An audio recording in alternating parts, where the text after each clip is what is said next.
غوث اعظم عبد القادر جیلانی رحمۃ اللہ علیہ کو پیران پیر کیوں کہا جاتا ہے؟ بڑی 11ویں شریف ہوگی، 11ویں شریف ہوگی، اس کے پیچھے کیا لوجک ہے؟ 11ویں شریف کیوں منائی جاتی ہے؟ یہ سینکڑوں کیا، میں تو کہتا ہوں وہاں پہ تو اگر سمجھنے والے دل ہوتے سب کے کلیجے پھٹ جاتے۔ جس نے اللہ کا ذکر کیا ہے، جس نے اللہ کا ذکر کروایا ہے، آپ دیکھ لیں سینکڑوں سال گزر گئے، ان کا ذکر ہو رہا ہے۔ اور کچھ مانو کہ نہ مانو، کم از کم بھوکھوں کو کھانا کھلا رہے ہیں۔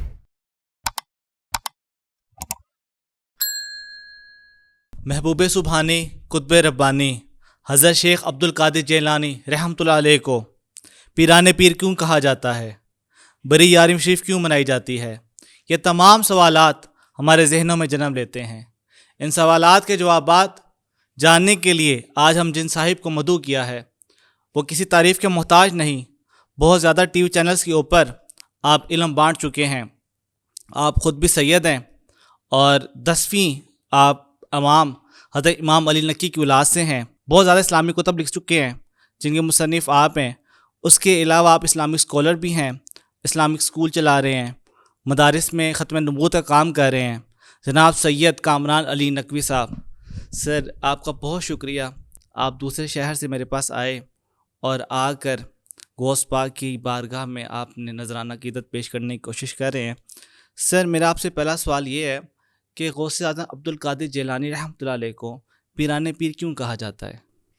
بسم اللہ الرحمن الرحیم وبہ نستعین۔ دیکھیں میاں صاحب، سب سے پہلی بات کہ پیران پیر اس لفظ کو سمجھا جائے گا کہ حضرت قندیل سبحانی محبوب ربانی ابو محمد محی الدین سید شیخ عبد القادر جیلانی نور اللہ مرقدہ، اللہ جل شانہ کے ایک برگزیدہ ہستی تو ہیں، لیکن ایک فارمولہ اگر آپ اجازت دیں تو میں جرنلی عرض کر دوں جی جی کہ تاریخ اسلام میں جس ہستی نے دین محمدی کی آبیاری کی، جس پرسنالٹی نے رسول اللہ کے دین کی خدمت کی، اللہ جل شانہ نے اسے عزتیں عطا کی۔ بے شک۔ اگر آپ شروع سے دیکھ لیں کہ ائمہ اطہار ایک جنرل کانسیپٹ ہے ہمارے لوگوں میں، لوگ سمجھتے نہیں ان چیزوں کو، اگر میں مختصر اس کو ٹچ دوں گا صرف کہ آپ دیکھ لیجئے کہ ائمہ اطہار کی جو پرسنالٹیز ہیں نا، ان کی عظمتیں صرف اولاد رسول ہونے کی وجہ سے نہیں ہیں۔ بے شک۔ آپ دیکھ لیں بنو امیہ کا دور کتنا سختی اور ابتلاء کا دور تھا، مطلب جہاں پہ آپ حضرت مولائے کائنات علی المرتضیٰ کرم اللہ وجہ کریم کا نام نہیں لے سکتے، ایسے ہی ہے، ان کا مطلب ممبروں پہ ان کو دشنام ترازی کی جا رہی ہے۔ یہ بات سچ ہے کہ ممبروں پہ پابندی تھی، ساری تاریخ تواریخ علی بھری کے پڑی اوپر۔ ہیں، اس کا تو کوئی انکار نہیں کرتا، single one, know any one, مطلب اس کو تو کوئی وہ کرتا ہی نہیں، ڈینائل کر ہی نہیں سکتا، یعنی اس حد تک تواتر سے یہ باتیں درج ہیں، اور خود اولاد رسول گواہ تھے۔ اللہ اکبر۔ ٹھیک ہے، تو وہ دور دیکھیں، اس دور میں کتنے امام ہیں، پھر جو بھی 60-65 سال ہے، اس کے بعد 250 سال بنو عباسیہ کا دور ہے۔ اب یہاں پہ 10 ائمہ اطہار بنو عباسیہ کے دور میں یہ سارے کے سارے جو گزرے ہیں، انہوں نے کیا کیا؟ انہوں نے دین محمدی کی صلی بقا اللہ کے علیہ لیے وسلم۔ قربانیاں دی ہیں، بے شک۔ انہوں نے جو اصل دین تھا وہ عوام تک پہنچایا، ورنہ تو حال ہی بگڑا ہوا تھا۔ بادشاہان وقت حضور علیہ السلام کا خود فرمان ہے صلی اللہ کہ علیہ میری وسلم۔ خلافت جو ہے 30 سال ہوگی، اور 30 سال کے بعد ایک بدترین بادشاہت کا آغاز ہوگا، اور وہ جو آغاز ہوا ہے وہ پورا بنو عباسیہ کے دور تک چلتا آ رہا تھا۔ حضرت پیر میر علی شاہ سرکار نے جو فرمایا کہ بنو امیہ کا دور تو ختم ہو گیا، لیکن ان کے سکے کی تاثیر آج تک نہیں ختم ہو سکی۔ اب یہ کیا ہے؟ تو جس ہستی نے اپنے اپنے دور میں دین محمدی کی صلی اللہ بقا علیہ کے وسلم۔ لیے، اس کی آبیاری کے لیے قربانیاں دی ہیں، اللہ جل شانہ نے ان کو عزتیں دی ہیں، ائمہ اطہار ہوں یا چاہے وہ غوث اعظم دستگیر ہو۔ حضور غوث اعظم دستگیر شیخ عبد القادر جیلانی پیران پیر کیوں نہ ہوں؟ سب سے پہلی بات یہ دیکھیں کہ آپ کی کرامات ٹھیک ہے کہ آپ نے پوری کشتیوں میں مردے جو ہے تو واپس زندہ اٹھائے ہیں، یہ بات بھی سچ ہے، انہوں نے مردہ قبرستان سے بھی اٹھایا، ان کی ساری کرامات حق، لیکن ان کی سب سے پہلی کرامت کی طرف ہم کیوں نہیں توجہ دیتے کہ چند سال کا بچہ یتیم اپنے چھوٹے معصوم بھائی کو چھوڑ کے اپنے شہر گیلان، ایران کا ایک شہر ہے، وہاں سے عراق جا کے سفر کر رہا ہے، کس کے لیے؟ دین کے حصول کے لیے۔ بے شک۔ دیکھیں اللہ تبارک و تعالیٰ بھی ساری چیزیں ٹرے میں سجا کے نہیں دیتا، بے شک۔ اگر شہادتیں بھی ملی ہے نا تو ٹرے میں نہیں ملی ہے، گردنیں کٹانی پڑی ہیں میرے بھائی، اپنی اولادوں کو ذبح کروانا پڑا ہے مقامات حاصل کرنے کے لیے، بے شک اللہ جل شانہ کے حضور اپنا سب پیش کرنا پڑا۔ بے شک تو حضور غوث اعظم دستگیر نے بھی اپنا بچپنا قربان کیا، اپنی ماں کی قربت قربان کی، سفر اختیار کیا، پھر ماں کی ہوئی نصیحت۔ ہم بھی تو مسلمان ہیں، ہمیں بھی تو ماں باپ نصیحت کرتے ہیں، ہمیں بھی تو اساتذہ پڑھاتے ہیں، ہمیں بھی تو مشائخ جو ہے تو درس اور سبق دیتے ہیں، ہم کتنا مانتے ہیں؟ اس بچے کو دیکھیں نا کہ جو پیدا ہوا وہ مکلف نہیں تھا کہ روزہ رکھے، ایک دن کا بچہ یکم رمضان کو پیدائش ہو رہی ہے، پورا مہینہ وہ رمضان کا پاس کر رہا ہے، وہ کیسی روح تھی؟ یعنی کہ آپ پیدائشی ولی بھی کہہ سکتے ہیں۔ وہ پیدائشی ولی تھے، پیدائشی حافظ قرآن ہونا کتابوں میں درج ہے ان کے حوالے سے، اور وہ دیکھ لیں، پھر ان کا جو علم حاصل کرنے کے لیے سفر دیکھ لیں۔ آج کل کے نوجوان، ہمارا 25 سال کے نوجوان جو ہے تو سب کچھ سہولتیں ہوتے ہوئے والدین ان کو جو ہے تو آفر کرتے ہیں، یار ابراڈ چلے جاؤ کچھ کر لو، کہتے ہیں نہیں نہیں گھر سے دور نہیں جا سکتے۔ ماؤں کے کلیجے جو ہے تو تھام لیتی ہے نا، میں اپنا پتر نہیں وکھرا کرنا اپنے کلیجے نالو۔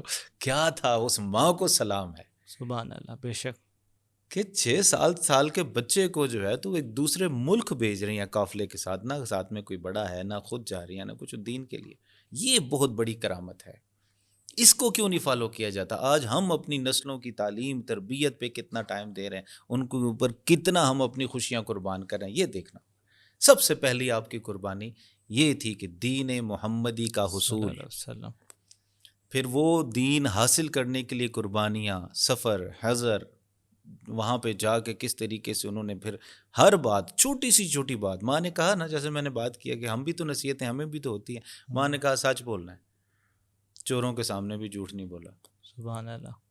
اب میں ٹچ دے کے جاؤں گا کہ ہماری گفتگو بہت لمبی نہ ہو، کہ سیدھی سی بات، وہ بچے نے جو ہے تو چوروں کو کلمہ پڑھنے پہ اور توبہ کرنے پہ مجبور کر دیا۔ سبحان اللہ، کیا سچائی بے شک کہ ماں نے کہا تھا ہر حالت میں سچ بولنا، سچ بول دیا بھائی، چاہتا تو چھپا لیتا کہ میرے کرتے میں کوئی پیسے سے لے ہوئے، انہوں نے پوچھا تو سچ بتا دیا ہے۔ اللہ اکبر۔ وہ خود چور پریشان ہو گئے کہ بھائی چپ رہ جاتا، بہانہ بنا لیتا، نہ کہتا، ہمیں کیسے پتہ چلتا کہ قمیص میں کہیں چوری سے کوئی پیسے بھی سلے ہوئے ہیں۔ جب انہوں نے پوچھا، انہوں نے کہا میری ماں نے کہا تھا جھوٹ نہیں بولنا۔ سبحان اللہ۔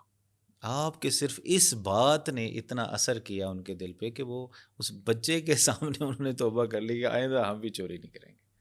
ہمیں بھی تو قرآن نے کہا ہوا ہے کہ چوری نہ کرو، ہمیں تو اللہ نے کہہ دیا تھا، ہم پھر بھی نہیں مان رہے، اور یہ بچہ ہو کے اپنی ماں کی بات مان رہا ہے۔ سبحان اللہ۔ یہ ہیں کرامات آپ کے۔ پھر اصل بات، میں ایک بات کہوں بڑی جرت سے، مجھے ایک ریلائبل سورس نے بلکہ اجازت دیتے ہیں، میں صاف کہتا ہوں، چونکہ میں علماء مشائخ ونگ پورے پنجاب کا ایڈیشنل سیکرٹری بھی ہوں، مختلف علماء مشائخ سے انٹرنیشنلی روابط رہتے ہیں۔ کفایت نقوی صاحب ہیں مظفر آباد میں، اور اہل تشیع کے ایک معتبر نام ہے ان کا، بڑے ریسرچ اسکالر ہیں۔ تو انہوں نے مجھے کچھ حوالہ جات نکال کے دیے جو کہ آج تک میں نے کبھی نہیں دیکھا، اور اسی طرح حضور غوث پاک پہ گیلانی سادات پہ بات ہو رہی تھی، تو انہوں نے مجھے بتایا کہ ملفوظات میں حضرت امام خمینی نے کہا ہے اچھا، کہ انہوں نے فرمایا کہ اگر شیخ عبد القادر جیلانی نہ بودے، اگر یہ اب شیخ عبد القادر جیلانی نہ ہوتے، بنو عباسیہ کے دور میں اولاد رسول کا نام کون لیتا؟ ہاں، ظلم تو بہت ہو رہا تھا اس وقت۔ یس میاں صاحب، یہی تو معاملہ ہے کہ بنو عباسیہ کا دور ہے۔ یہ دیکھیں، اولاد رسول تو جہاں پہ سر اٹھاتے ہیں ان کا سر قلم ہو رہا ہے، اور یہ مرد قلندر، مرد مجاہد اٹھتے ہیں اپنے علم کے بلبوتے پہ، اپنی ولایت کے بلبوتے پہ، اپنے تصرف کے بلبوتے پہ، یہ سید ہوتے ہوئے کھڑے ہوئے اور لاکھوں لوگوں کو جو ہے تو اللہ کا نام اور اللہ کے ذکر پہ مجبور کر دیا۔ سبحان اللہ۔ ہر جگہ اللہ کا نام ذکر، اور وہ ان کو اللہ تعالیٰ نے اتنی پاور بھی دے دی، اتنی حیثیت بھی دے دی کہ گورنمنٹ بھی مجبور تھی آپ کے سامنے۔ یہ نہ ہوتے تو کس نے بتائیں آپ، بنو عباسیہ کے دور میں کوئی سید اس طرح سے کھل کے کام کر پایا؟ ائمہ اطہار علیہم السلام سارے جیلوں میں رہے، قید میں گزرے، شہادتیں ان کو جو ہے تو انہی بادشاہوں نے دی۔ تو شیخ عبد القادر جیلانی اگر پیران پیر ہیں تو اس کے پیچھے ان کا کردار ہے، ان کی قربانیاں ہیں، ان کا سبحان اللہ، مقام ہے۔ بے شک۔ اور سمپل سی بات تھی کہ ان کے مرید اور خلفاء اتنے بڑے بڑے مشائخ اور پیر بنے ہیں کہ پیران پیر وہ ڈیفینیٹلی اس اینگل سے بھی بن. کہا جاتا ہے کہ جب آپ نے اعلان کیا کہ میرا تمام اولیاء اللہ کی گردنوں پہ قدم ہے تو غریب نواز نے سر جھکا لیا، اس کے بارے میں تھوڑا آپ بتائیں. دیکھیں یہ اللہ جل شانہ کی یہ سمجھ لیں کہ ایک ٹیم ہے، ایک انٹیلیجنس ڈپارٹمنٹ ہے اللہ کا، جہاں پہ اللہ تبارک و تعالیٰ نے اپنی پوری کائنات کو چلانے کے لیے صاحبان تقاوین کی ڈیوٹی لگائی ہوئی ہے.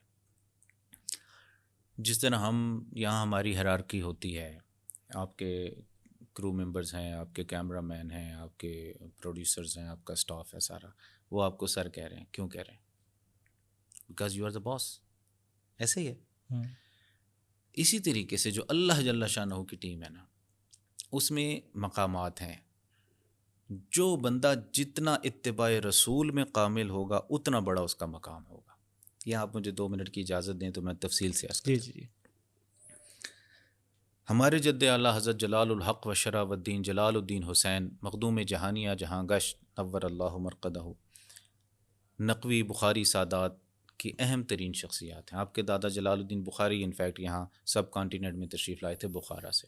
یہ ایک الگ ٹاپک ہے، کسی وقت اس پہ پورا پروگرام کریں انشاءاللہ. آپ فرماتے ہیں کہ جو اللہ جل شانہ نے قرآن مجید میں آیہ کریمہ ارشاد فرمائی نا، بسم اللہ الرحمن الرحیم، قل ان کنتم تحبون اللہ فاتبعونی یحببکم اللہ.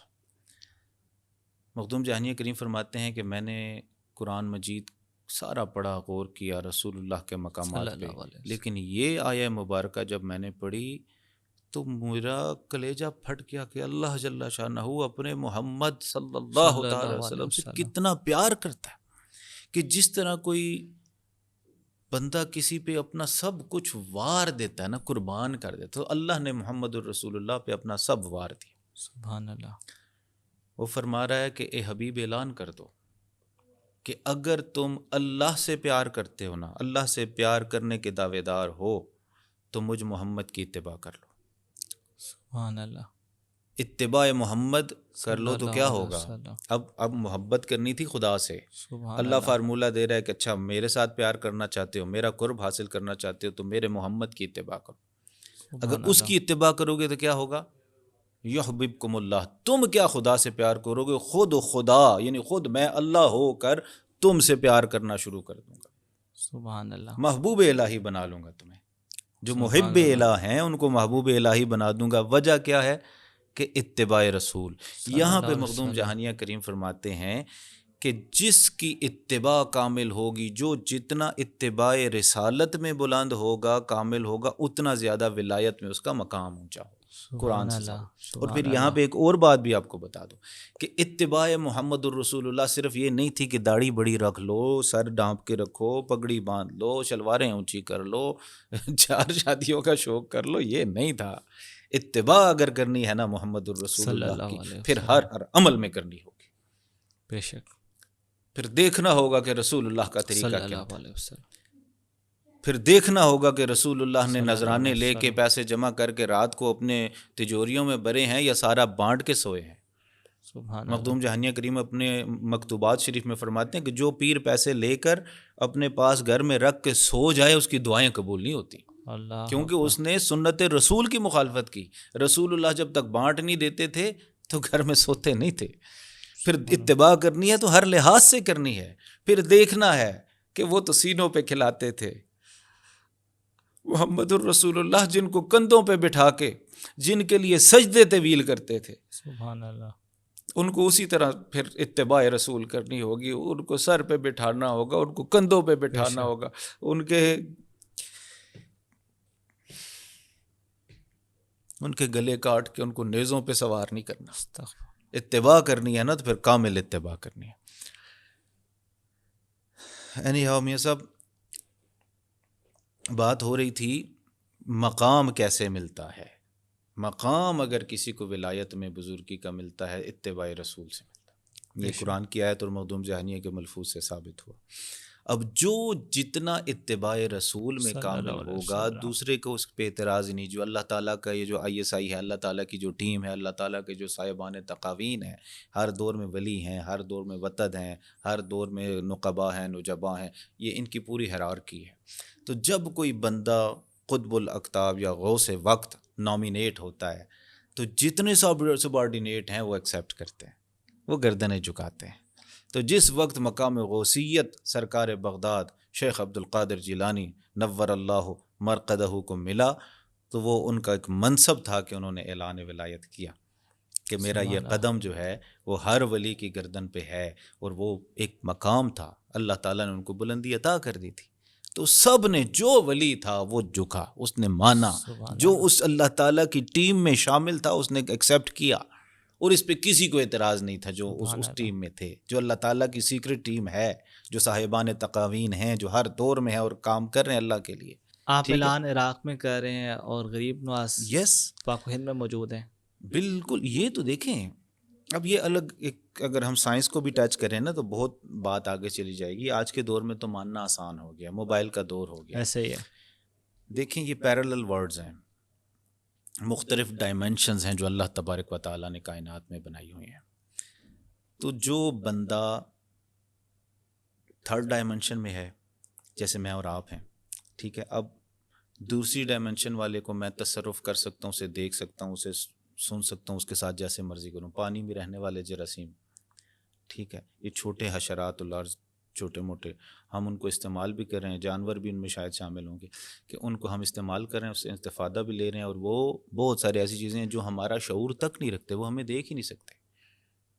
ان کے کانوں کی فریکوینسی ہماری فریکوینسی کے ساتھ میچ ہی نہیں ہوتی. ہم جتنی چیخیں ماریں، جتنے بم ماریں، وہ سن ہی نہیں سکتے.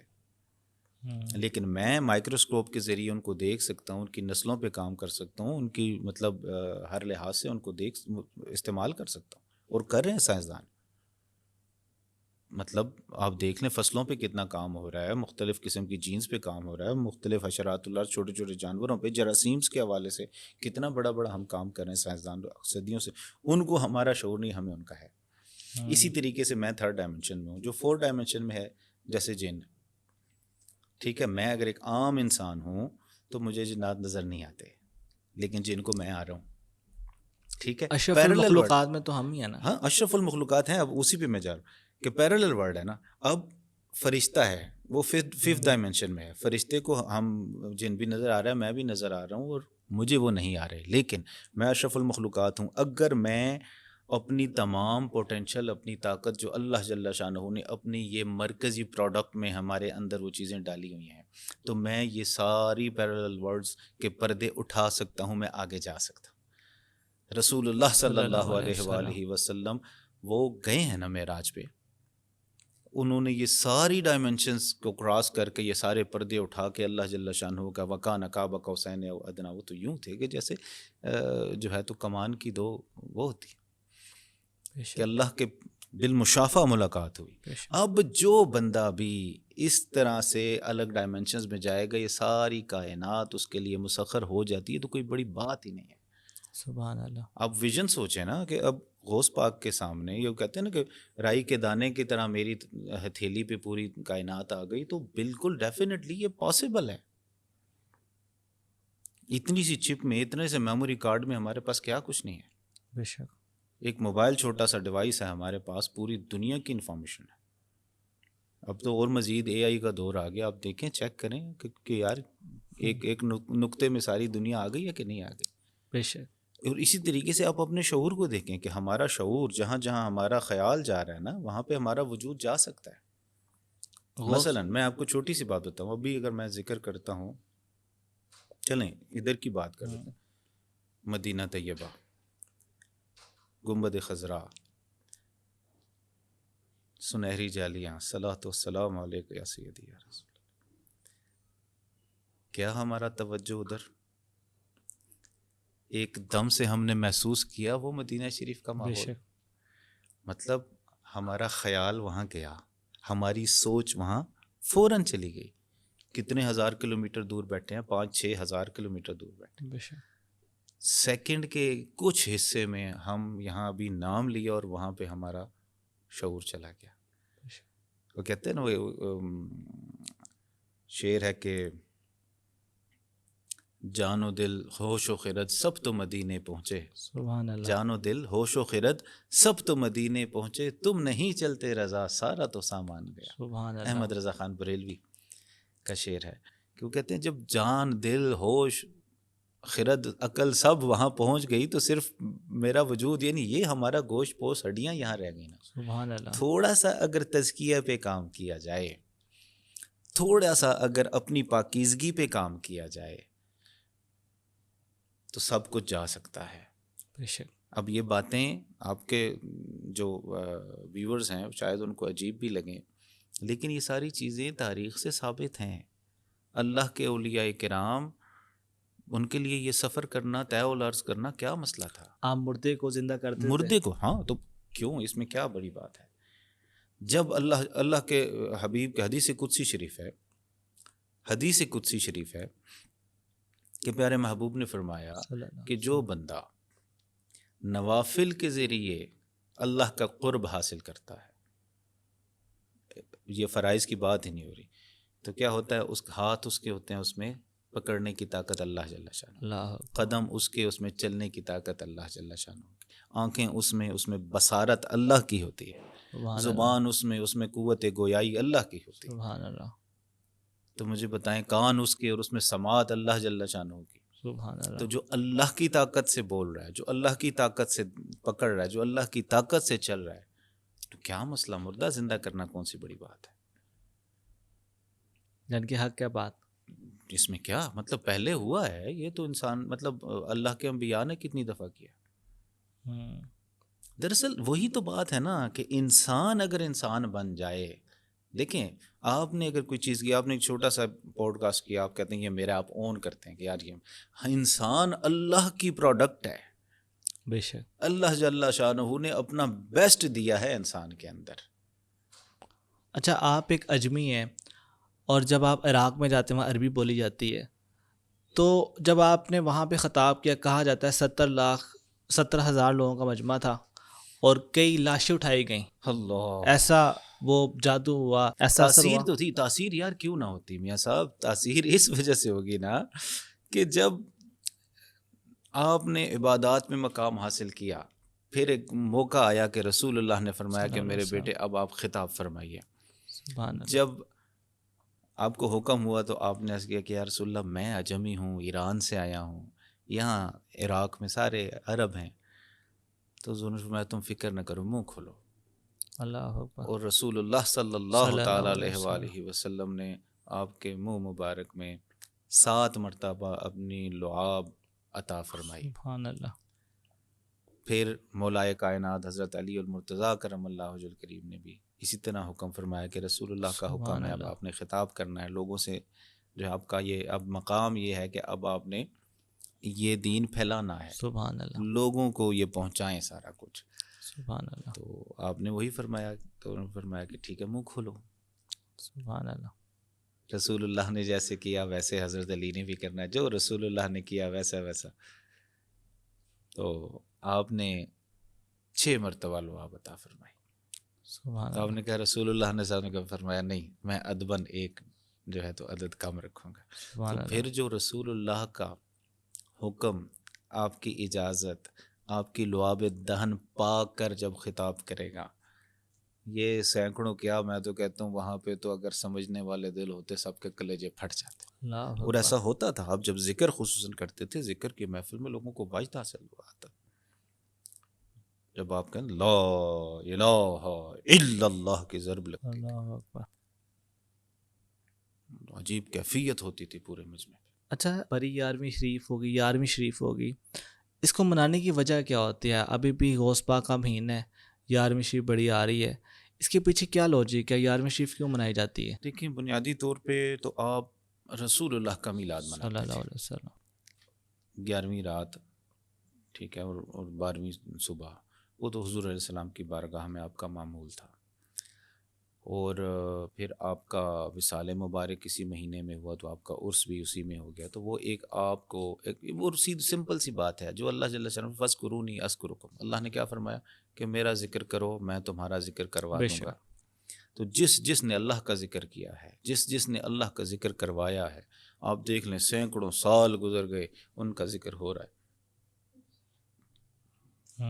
کل میں سن رہا تھا ٹی وی چینل پہ ایک بہت بڑا اسکالر بات کر رہے تھے کہ حضور داتا علی حجویری کو گزرے کتنا عرصہ گزر گیا، 1000 سال ہو گئے، 1000 سال ہونے لگے، اور کوئی کرامت مانے یا نہ مانے ڈیلی 10 سے 12 ہزار لوگ لنگر کھاتے ہیں۔ بے شک۔ مہینے کے کتنے ہو گئے؟ مہینے کے ہو گئے کوئی 3 لاکھ۔